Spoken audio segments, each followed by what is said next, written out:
आज YouTube पे creator सिर्फ एंटरटेन करने और इन्फॉर्मेशन देने का ही जरिया नहीं रह गए, बल्कि आज भी हमारी जनरेशन के सेलिब्रिटीज भी बन चुके हैं। लेकिन जब फेम बढ़ता है तो कंट्रोवर्सी भी साथ आती है, या फिर यूं कहे कि ऊंचा पेड़ ज्यादा हिलता है। दरअसल ये कहानी शुरू होती है कॉमेडियन समय रैना के popular show India's got talent से, जहां कई बड़े पॉलिटिशियंस और फिल्म स्टार के करीबी रणवीर अलावादिया यानी कि बियर बाइसेप ने शो के दौरान एक कंटेस्टेंट से सवाल किए। उसने कुछ ऐसा पूछ लिया जो देश के लोगों को काफी ऑब्जर्व और ऑफेंसिव लगा। सवाल का ट्रांसलेशन आप खुद कर लेना।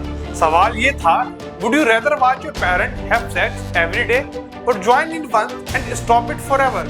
वीडियो रिलीज होने के बाद जैसे जैसे इसका मतलब पब्लिक को समझ आया, वैसे ही ये क्लिप सोशल मीडिया पर आग की तरह फैल गई।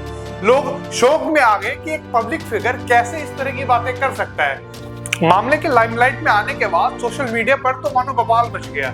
जर्नलिस्ट नीलेश मिश्रा ने क्लिप को शेयर करते हुए कहा कि meet the pivot creators who are shaping our country creative economy. मतलब लोगों को ये सिर्फ एक जोक नहीं लगा, बल्कि एक बड़ी प्रॉब्लम का इंडिकेशन दिख रहा था। वहीं ट्विटर इन्फ्लुएंसर काजल हिंदुस्तानी लिखती हैं कि गलती MIP की है, जिन्होंने एकता कपूर और रणवीर अलावादिया जैसे लोगों को अवार्ड दिए, जो कि यूथ को अपनी ही मां के साथ संभोग करने के लिए प्रेरित करता हो। इसके अलावा IAS सोनल गोयल लिखती हैं कि माता पिता का अपमान ना तो कोई कॉमेडी है और ना ही एक्सेप्टेबल है। इस सेंसिटिव इशू पर दोनों तरफ से कार्रवाई होनी चाहिए। और पब्लिक के अलावा रणवीर अलावादिया को कई बड़े सेलिब्रिटीज भी ट्रोल कर रहे हैं, जिस वजह से इस सेंसिटिव इशू पर दोनों तरफ से रिएक्शन आ रहे हैं। कुछ लोग बोल रहे हैं कि एक एज कॉमेडी का पार्ट है, वेस्टर्न कल्चर में पॉपुलर है, लेकिन वहीं दूसरी तरफ कई लोगों ने ये भी कहा है कि इस तरह की बातें इंडियन सोसाइटी के लिए एक्सेप्टेबल है ही नहीं। इसके बाद ये डिबेट सिर्फ मोरालिटी तक सीमित नहीं रह गई, बल्कि लीगल एक्शन तक पहुंच गई।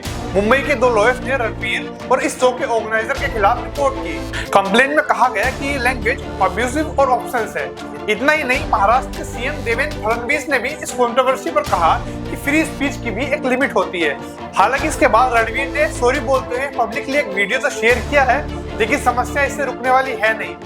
लेकिन अब यहाँ एक बड़ा सवाल उठता है कि एक डिजिटल क्रिएटर की रिस्पॉन्सिबिलिटी आखिर क्या होनी चाहिए। क्या सोशल मीडिया पर फ्री स्पीच का एक लिमिट तय होना चाहिए, या फिर हर तरह के जोक्स और एज कॉमेडी को एक्सेप्ट किया जाना चाहिए। रणवीर अलावादिया, जिन्हें हम एक मोटिवेशनल और नॉलेज बेस्ड यूट्यूबर के तौर पर जानते हैं, उनका इस तरह के कंटेंट में इन्वॉल्व होना कहीं ना कहीं उनकी इमेज के अगेंस्ट जाता है, या फिर ये सिर्फ एक छोटी सी बात है जिसे अननेसेसरी बढ़ावा दिया जा रहा है।